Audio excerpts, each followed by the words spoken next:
Hey guys, I'm Ian Prue, the co-founder of 1047 Games.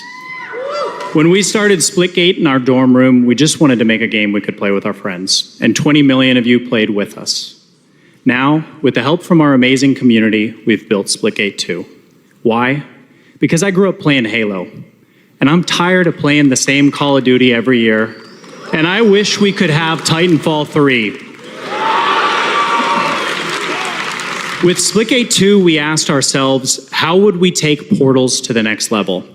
What if you could portal to entirely different worlds? So we combined the action, movement, and gunplay of arena shooters with the scale and intensity of something much bigger. Splitgate Battle Royale launches free right now, and it's awesome.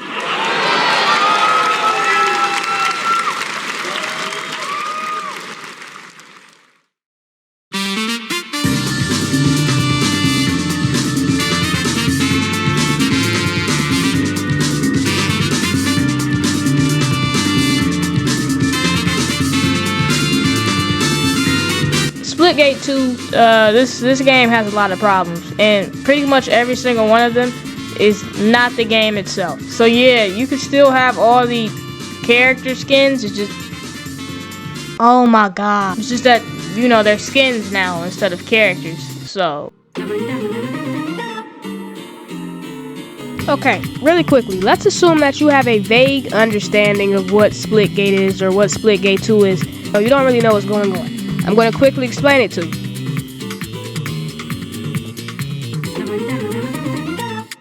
Splitgate 2 launched. A lot of people showed up to play the game, and nobody really stuck around and it died after about a week. Now, that's already pretty bad. You spend a lot of money to get your game out there, get the word out there, and it dies pretty much immediately. But it only gets worse after this point, because I'm not sure what y'all are doing at 1047. I'm not sure if every single one of y'all over there are retarded. Now, we are already aware that Splitgate is very bad with getting the word out, as we've seen with their advertising for Splitgate 1. So, they go back into beta. Now, this is a big thing to do, but the thing is, pretty much no one knows that this happens. Now, the reason that I know that no one knows that this happens is because I'm supposed to know that this happens, and I didn't know that this happened for about like 3 weeks. The only way that they had of telling people that this happened was through their YouTube community posts and Twitter. Splitgate's YouTube and Twitter doesn't really get much traction, so no one knows that this is happening.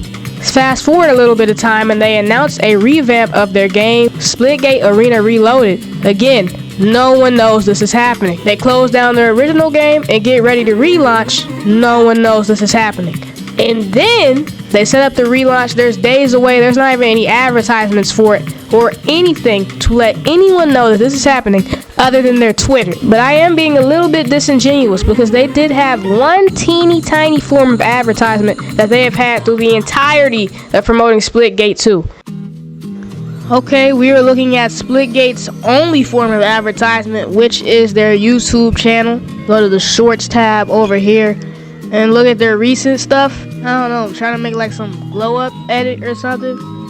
Now, the way that Splitgate advertises with its shorts and TikToks are extremely corny. What they try to do is basically shoehorn in like pretty much every term that they think Gen Z or Gen Alpha uses, and it feels very forced and inauthentic.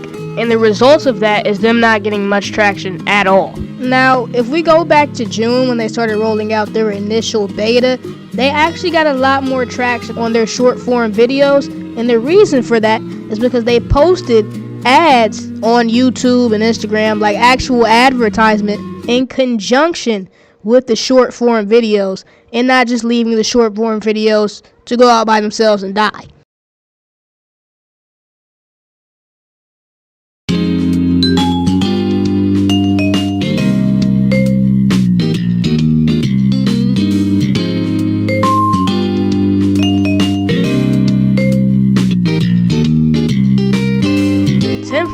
Games and the Splitgate community are both in denial of the fact that Splitgate is dead.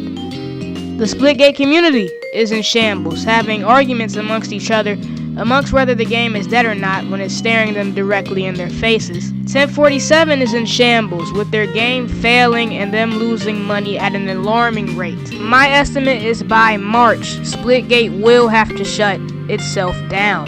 1047 Games simply cannot support this game with an average of only 1,000 players, and it's only going to continue to get worse as time goes on and more people leave. 1047 Games is probably in an awful spot financially because they didn't just let Splitgate go the first time and move on as a gaming studio and not the Splitgate gaming studio. It is completely impossible for Splitgate itself to recover, but after this, I'm not sure if 1047 Games is going to be able to recover, and I think they might close down after shutting down Splitgate.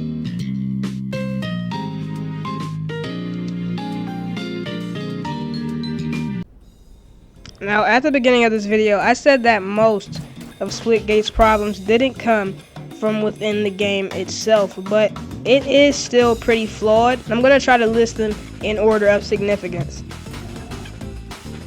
The most you could do in the practice area is portal around and shoot at motionless dummies. You can't make the dummies move, so you can't really practice your aim. They can't shoot back at you. Basically, I'm using like the Apex practice arena for like the standard, and Splitgate doesn't have a single quality that one does. I'm not saying it had to be exactly like the Apex one, but they didn't even try. In the practice range, I was trying to get some footage of the new power-ups they have and replacement of factions, but you don't even have that option to use power-ups in the practice range.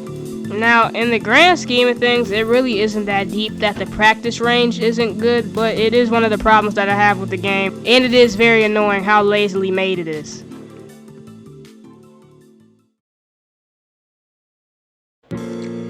The first big change that 1047 Games made to Splitgate was the removal of factions, which I actually thought was a pretty good idea because it's very clear that the only reason that factions existed is so they could call it a hero shooter and make it different from Splitgate 1. But for some reason, they replaced factions with power-ups, which is literally just rehashed factions. So I'm going to list every single problem I have with power-ups, starting with the fact that they are map specific. Now, when I was getting gameplay for this video, I played around 7 Splitgate games.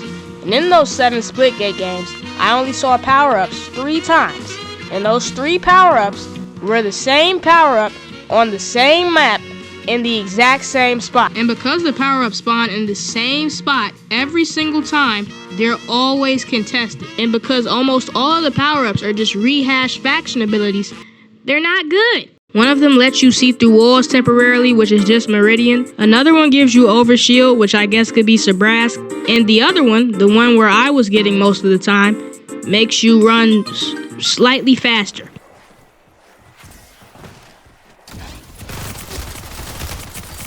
In my opinion, power-ups should have never been added. They were executed very poorly, and it's very obvious they were just there to fill up what space factions left.